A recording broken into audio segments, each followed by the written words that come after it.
Making a decision of leaving a full-time job was difficult. So obviously the first thing was, how will I get through with no income coming in? Ladies and gentlemen, welcome back to another episode right here on Entrepreneur Podcast Club. I'm your host, Mr. EPC. Put your hands together for my very special guest, Manaf. So welcome to the show first and foremost, and thank you very much for your time. So do you just want to tell the viewers a bit about yourself? Hi, my name is Manaf Ahmed. I'm currently company director. I've been in the accounting industry for the past 30 plus years. And again, for the past 16 years, I've been working for myself, serving majority of the businesses throughout West Yorkshire and even nationwide. And yeah. Okay, fantastic. So do you just want to tell the viewers a bit about your company, your accountancy firm? Yeah, so the practice itself is a family-run business, and it's been going on since 2006. And again, we cater for small businesses, majority in restaurant and cafe, catering, food industry. But although we do cater for other sectors as well, but our primary goal is the hospitality sector. Okay, fantastic.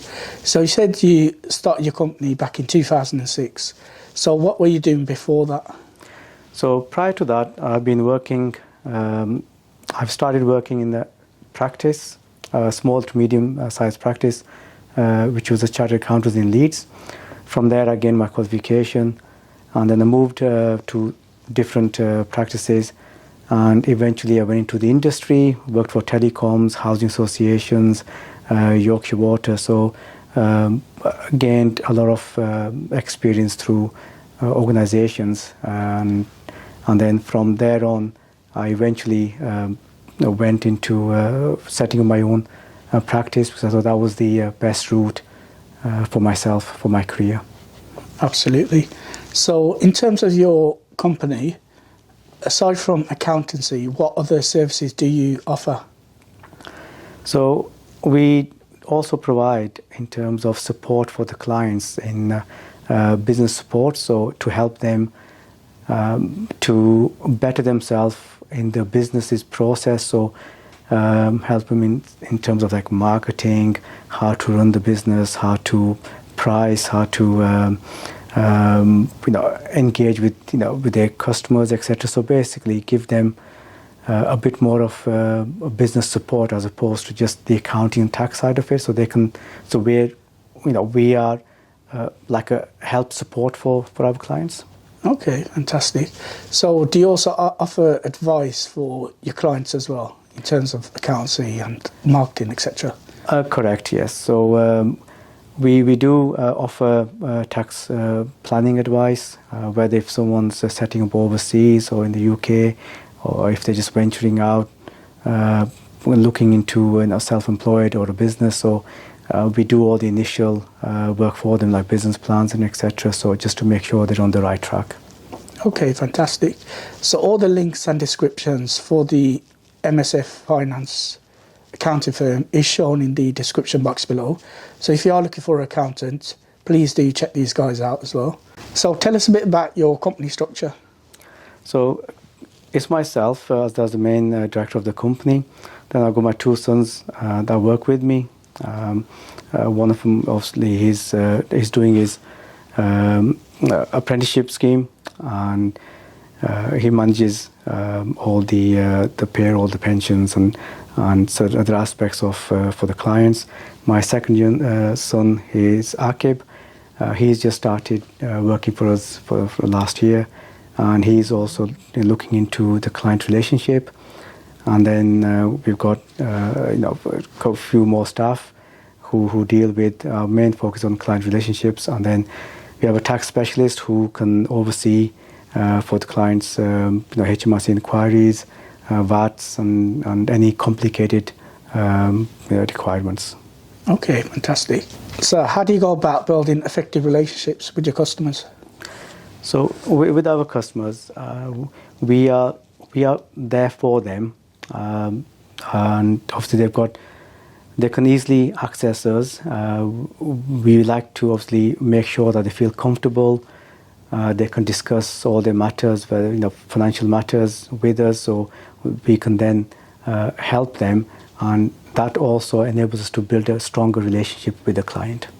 Okay, fantastic. And how do you keep your customers up to date with changing regulations? So we've got many different ways of giving the information to clients. One is our email marketing. Any changes, we send an email out to all the clients, and also we also have a newsletter which we started recently, and that obviously enables them to be able to be up to date with things. Okay, fantastic.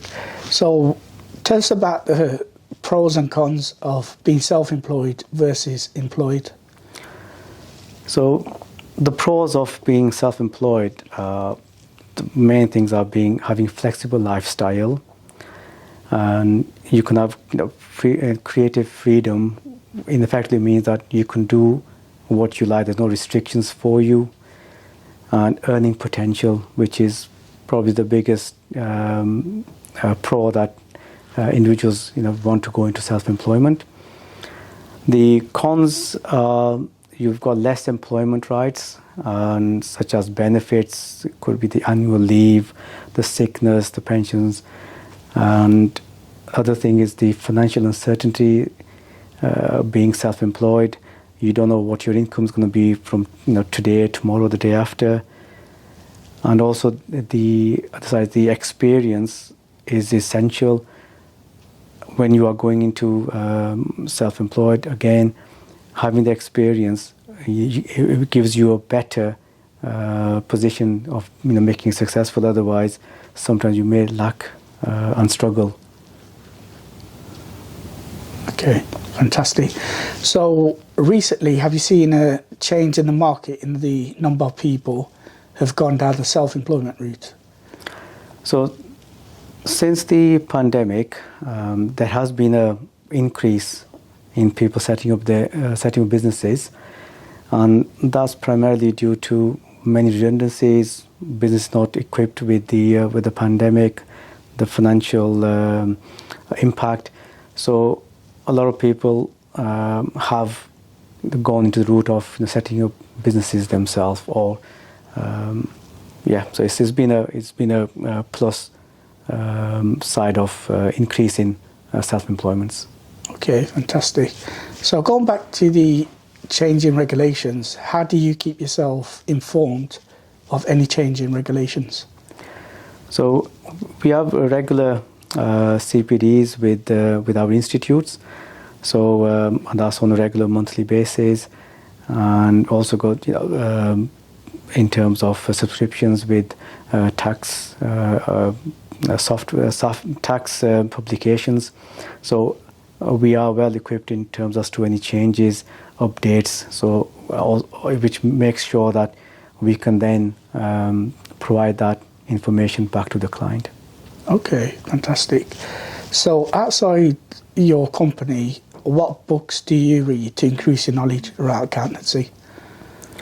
So in terms of increasing the knowledge, again, there are a lot of seminars that we attend outside of business hours, and there's also networking with other colleagues, and also newsletters. So and websites where there's taxation news, etc. So there are many areas where we try to keep up to date with our knowledge. Okay, fantastic. So moving on to your social media platforms, you're popular on Instagram and TikTok. So how did you manage to grow your followers on both Instagram and TikTok? So this has been just a recent, we've been planning this for a while, and so just recently we've pushed our marketing, and obviously it's helped with the knowing what we need to provide our clients, pushing it out, to the masses. It's just having the right information that the client need, and I think that also helps with the social side of it, so people can interact more with us. Okay, fantastic. And since you joined social media like Instagram and TikTok, have you seen an increase in the number of people getting in contact with you? Yes, it's been a interesting response, and we've had several inquiries. Some have led to potential clients. Some have just been inquiries, but obviously it's all a plus. So what we're experiencing is that people are looking into us and asking or inquiring. So it's a plus for us. So. Okay, fantastic. And in terms of joining Instagram and TikTok, was it your sons who persuaded you to join TikTok and Instagram? That's correct. They're young ones, and obviously this is their area. So again, TikTok is something that I've never been a fan of, but it's something that's been a very popular. So I think I'm on their bandwagon as well. So I think TikTok is great. Okay, fantastic. And in terms of your social media platforms, who manages those platforms for you? So it's been Mustafa, who's been majority of the looking after all the systems and processes, etc. So, but now obviously we've got the internal marketing team that manages things for us. Okay, fantastic. And you mentioned networking as well. So tell us about the importance of networking. So networking, there are two different types of networking. One is where you are meeting your fellow professionals and discussing what's happening, what's going on, what's the latest news, any tips and here and there. So obviously it's good to engage with that type of network. And a second networking is going to the business networking, where there are other businesses around. So obviously you are then promoting your own business and they're promoting theirs. So it's just getting your name out in the market. So again, each type of networking is great for us, because it helps to spread our name, and also we gain knowledge from the professional networks. Yeah, 100%. So tell us about a difficult business decision that you had to make recently. So there's running a business, you're always going to be making difficult decisions, but one major one that we had to do was it was to do with the change of how our business was going to go forward, and we had to look at the reorganization of the practice, and obviously the main areas were staffing, client. So for us, the big change was that how do we manage everything so we can service our clients better. So either to increase our staff or reduce our clientele. And the biggest change that we've looked at was to see who we're serving and how best to go forward. And we try to focus on the clients so that we can concentrate on the ideal clients that we are looking for, so that we can better service them, provide them the service that they need. So the difficult decision was to reduce our client base so that we can focus and deliver the best experience for the existing clients, and then grow forward from there. Okay, so when you decide to reduce some of the clients, did you refer them to another accountancy firm? Yeah, so the ones where we thought, because of a whole new process, the whole new branding, the way that we're going forward, that didn't meet our criteria. So we had a engagement with another accountancy practice who then took over those clients. So again, we did the best we could do for that, but it was a very hard decision for us since we've been in practice. this is the first ever step that we've taken, and but through that it's been very positive, and we are growing from strength to strength, because we've got the resources, we can deal with the clients effectively. Okay, fantastic. So on the back of that, what are the plans for your company for the next 3 years? So our focus again is getting our marketing, getting our social platforms out. This is our drive for this year, and to be able to build our processes that enable us to deliver exceptional service for our clients. So we're always looking into the latest technology that would help us to be able to deliver that. So our next 3 year strategy is to get innovative technology into the practice, and obviously the marketing side of things. Okay, fantastic. So you mentioned there about getting the best systems in place. So tell us a bit more about how you set yourself apart from your competitors. So the way that we try to do is that obviously everything is online. So we moved away from paper documents. So now the whole process is the clients will scan the document, it'll come into our systems. The accounting is there, the bookkeeping side of information. So all the banks and etc. they're all linked. So we've streamlined it so that the paper side of things for the client is eliminated, and I think that's a massive sort of positive thing for the clients, where they sometimes feel overwhelmed with so much paper lying around, etc. So these processes have been effective and helped clients. So sometimes they would come from afar, or put them through the post letterbox. So it saves all that travel, the postage, all this cost. So there's been cost savings for the client for us implementing these strategies for them. Okay, fantastic. And in terms of looking at going paperless, are you 100% there with all your clients? We are almost 90 to 95% there. There will always be those odd clients where it's a bit difficult, or to be able to get to that, again depending on the type of industry they're in. But our focus is to help them get as much as we can paperless. Okay, fantastic. And when you roll that out, what support was available there for the clients in order to get them from paper to paperless? So with the softwares that we've given to the clients, we've also had meetings scheduled with them, so that to show them how everything works. So obviously they are not just given something and then left to do it themselves. So the support is there. The staff have been there in be able to show them how everything works. And obviously, the majority of the times, the first time that we've shown them, the clients have picked it up. So they're not difficult systems.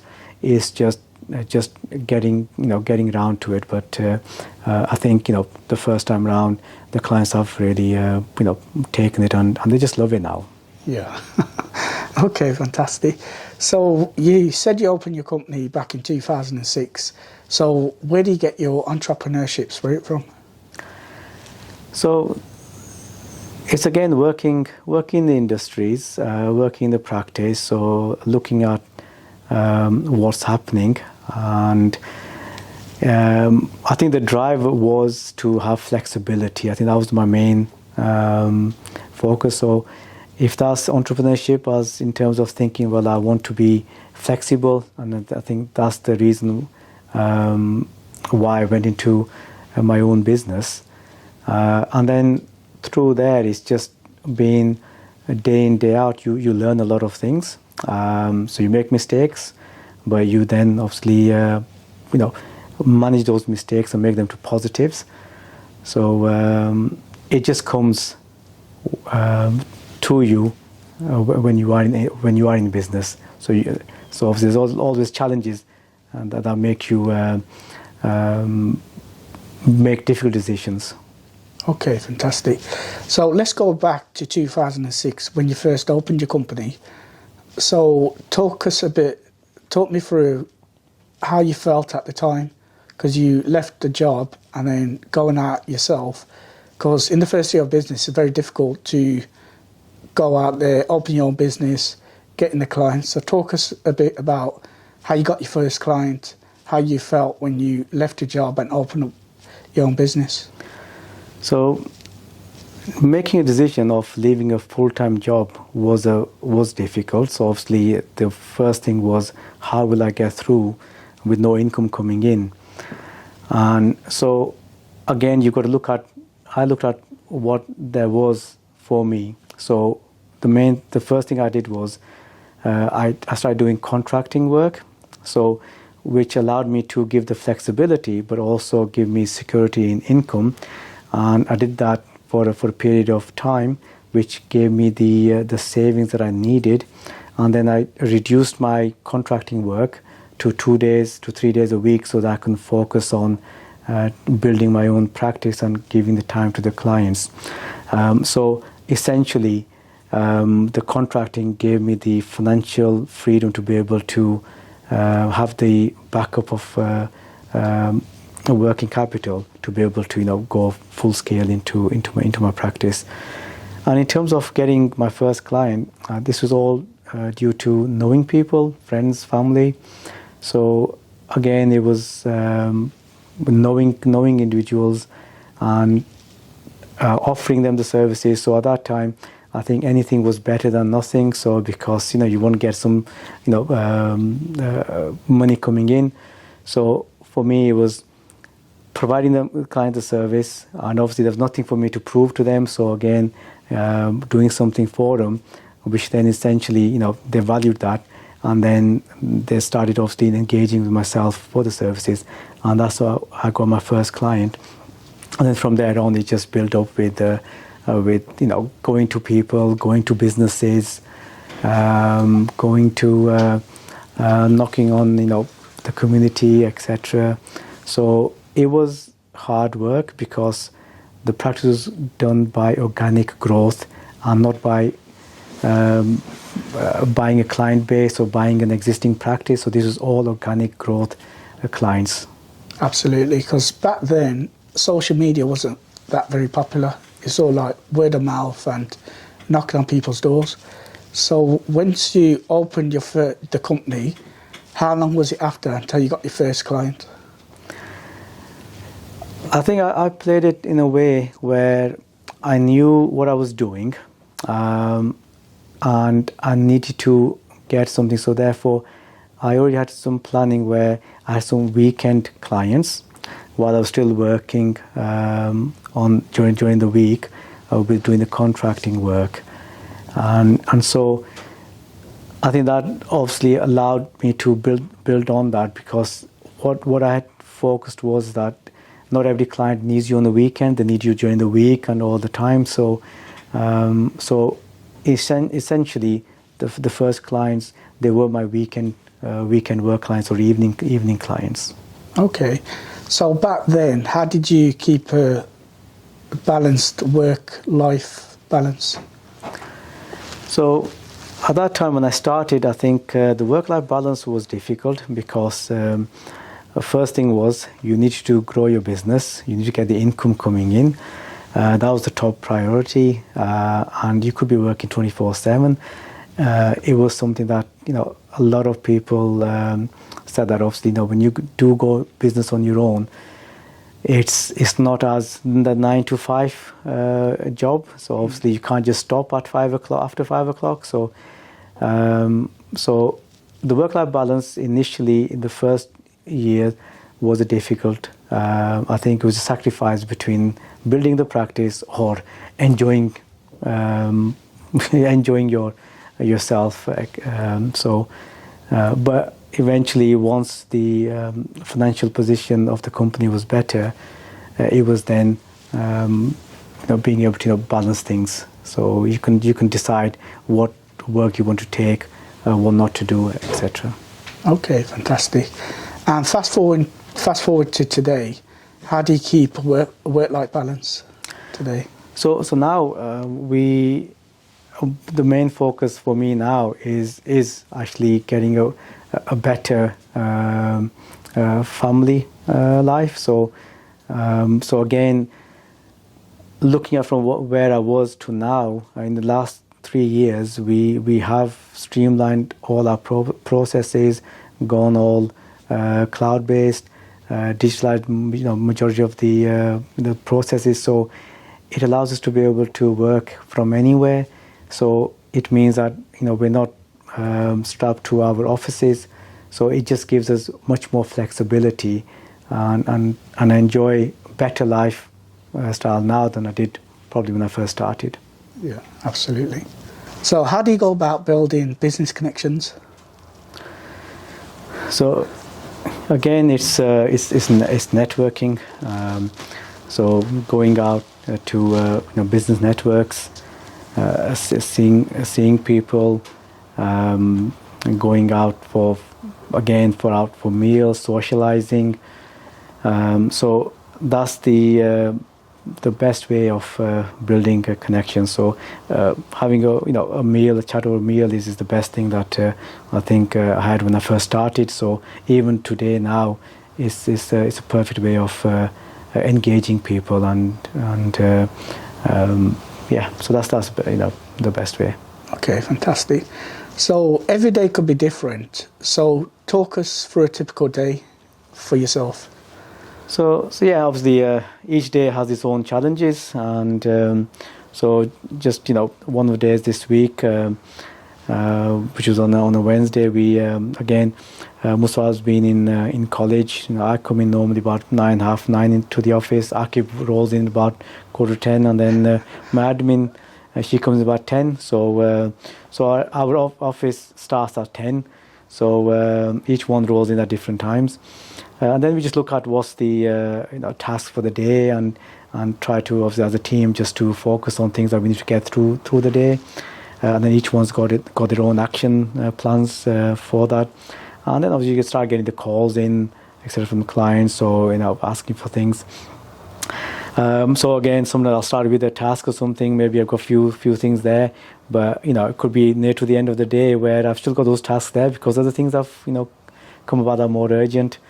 But also on that day, we would also had our marketing video shoot out as well at 5 o'clock. So, planning for that, doing the rest of the things. So it gets a hectic day, but we managed through that. And so obviously, it's not a 5 o'clock finish. So we ended up finishing about 8 o'clock on that evening when everything was done. So that's one of the days, and I think every day is a different day. Okay, fantastic. So you mentioned marketing then. So does that happen every day, or how often does that marketing happen? We tend to do that mostly on a monthly basis. So just get everything done in a particular time frame, and then again, obviously, to publish things on a regular basis. Okay, fantastic. So what advice could you give to some of the people that are watching who want to go into business? So again, obviously everyone is different, but I would say that make sure it's right for you going into into the business.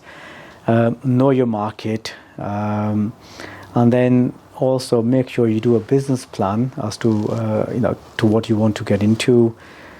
The structure is important, such as going to a limited company or a sole trader, and then making sure that what type of image you want.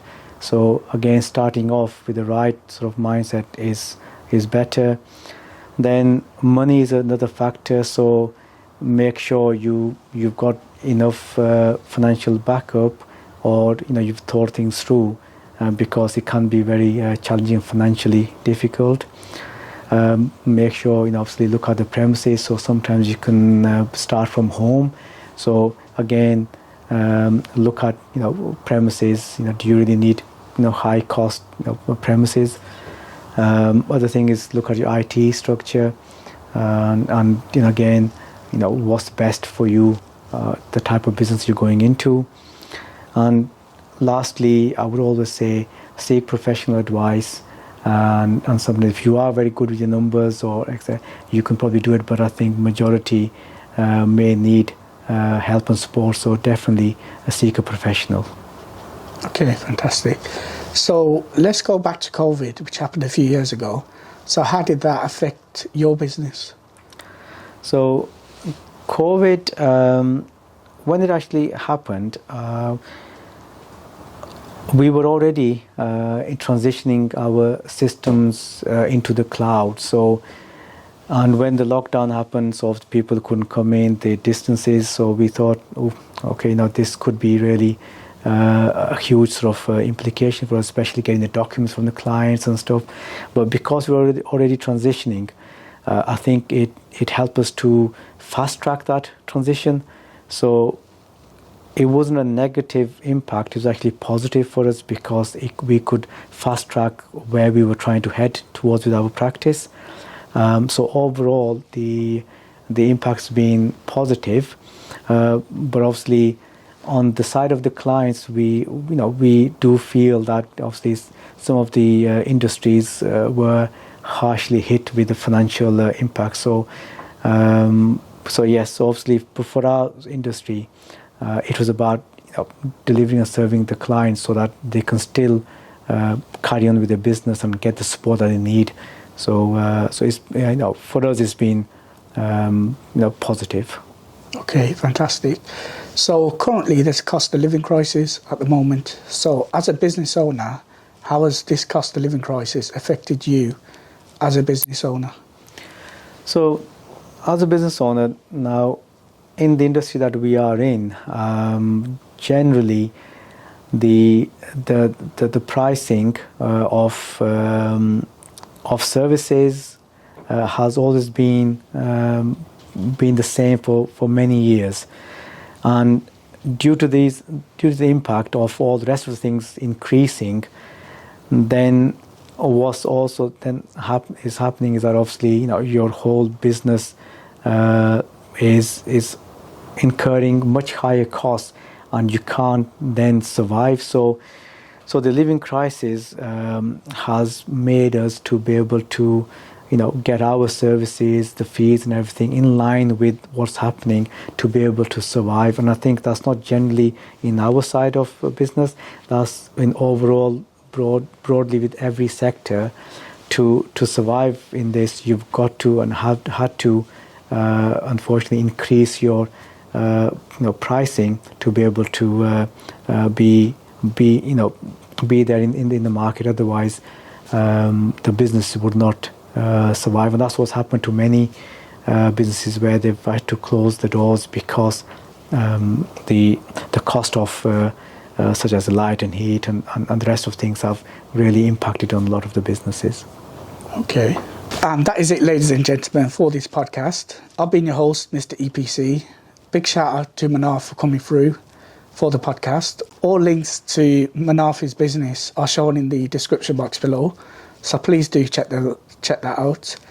And thank you very much for watching, and do look out for the next podcast. Thank you.